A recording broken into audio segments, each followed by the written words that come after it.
Dan, were you not interested a couple years ago when Hendrickson was on the market of maybe having him come to Cleveland and pairing him with Myles Garrett? I really wanted Trey Hendrickson to sign with the Browns. Now, I didn't know that he was going to get a $16 million a year contract at the time, and I don't know that the Browns had that sort of money that offseason. I mean, right now they're sitting on like 30 plus million of cap space, so you could have fit Trey Hendrickson in that. But yeah, he was a guy that I just felt fit that profile. When you went back and looked at his combine numbers, they were actually not that far off from Myles Garrett's. And Myles Garrett's a freak, and he lit up the combine. And Hendrickson had some similar things there, especially when you look at the 10-yard split on the 40-yard dash and some of that stuff. So he was a guy that I thought checked a lot of boxes for what this front office would look like. So I'm not really surprised. You know, the only question was, in a full-time role, would he thrive? And he certainly has, and I'm not super surprised by that. I will say I can remember I thought maybe Hendrickson was a guy like in situational success set up to succeed in New Orleans. And I was like, the Bengals overspent. So, Mike, I whiffed on that one because he's like a true – how much is he like a true number one end, Mike? Like this is a guy that demands attention. He can stop the run and rush the passer. Like how much of an overall impact player down to down would you describe Hendrickson as? Well, yeah, I mean, he's been getting triple teamed. I mean, it's pretty crazy. You know, he's getting chipped by the running back. They're trying all sorts of different kind of stunts on him, and it just nothing works. He's getting held all the time now, and that's kind of been a growing frustration, I think, for the coaching staff and him. He suffered a stinger on Sunday, you know, because a guy threw him into another player when he bent down, kind of a little bit of a dirty play, I think, and he was very frustrated. But that's kind of what teams are having to resort to because they can't slow him down.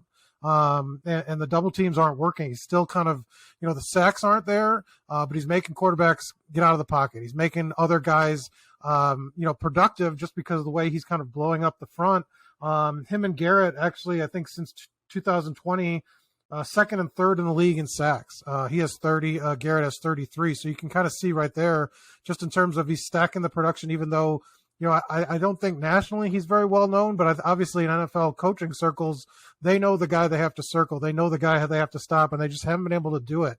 You know, he's a 3-down player. He doesn't come out. You know, if it was up to him, I think he wouldn't come out ever. But you know, that's kind of what he's been for this team. I think he's helped transform them into that Super Bowl level defense.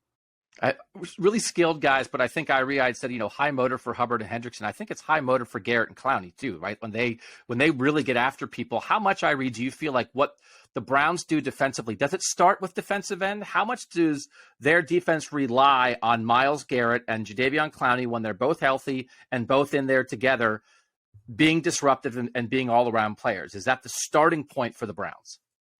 It definitely is, especially when it comes to the line, and also because even before, and I just even go back before this season, the whole focal point, and I feel what the media was really talking about was that this team would be led by the defense. And so it all always started with Garrett and Clowney being the first two names come out of everybody's mouth. So just off by that alone, they're kind of the gold standard when it comes to them going out there, setting the precedent, setting the tone, and creating chaos and disruption everywhere. So they've definitely focused on quite a bit this season when healthy.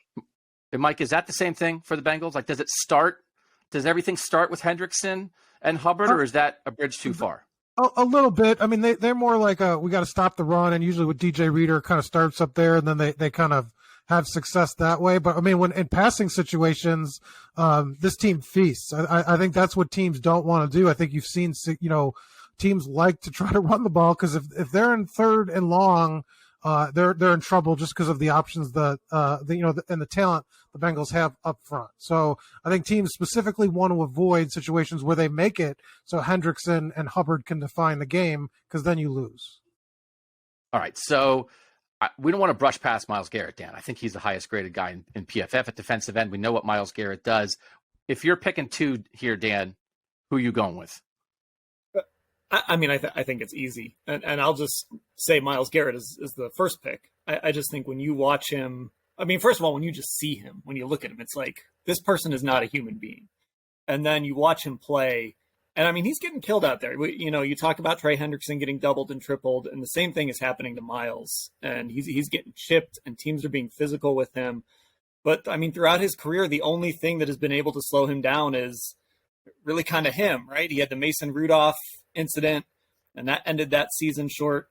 He got COVID. That's obviously not his fault, but he got COVID in 2020 and never really recovered from that. The rest of that season, you could just tell that it was affecting him the whole, for those 2 months.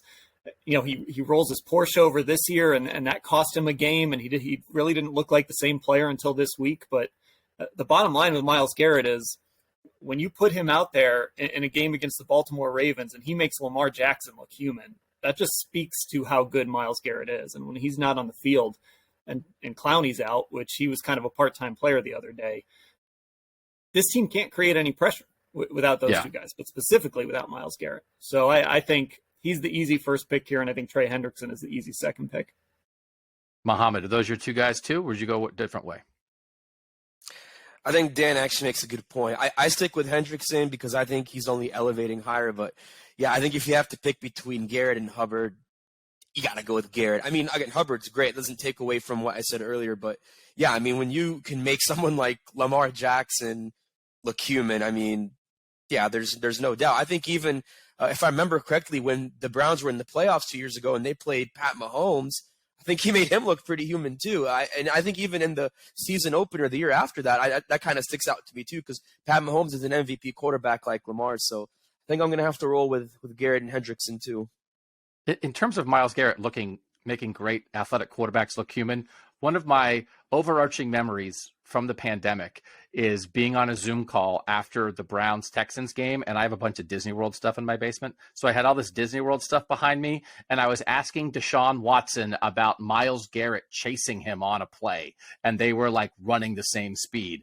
And I think Deshaun Watson was like, why does this guy have all this Disney World stuff behind him? But it was another thing of like, hey, it was a moment of like Myles Garrett making a really athletic quarterback kind of look human for a moment because of what Myles Garrett can do.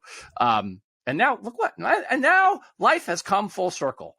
Mike, how you figuring this out? Top two defensive ends. Yeah, same way. I think probably if we were doing a bench, I think the more interesting discussion would be who you take, Hubbard or Clowney, because I think Garrett and Hendrickson are just, I mean, it's easy. It's, 1A and 1B. I don't think that there's any sort of, just the numbers, the impact that they have. I mean, everything kind of lines up for them to be your starting.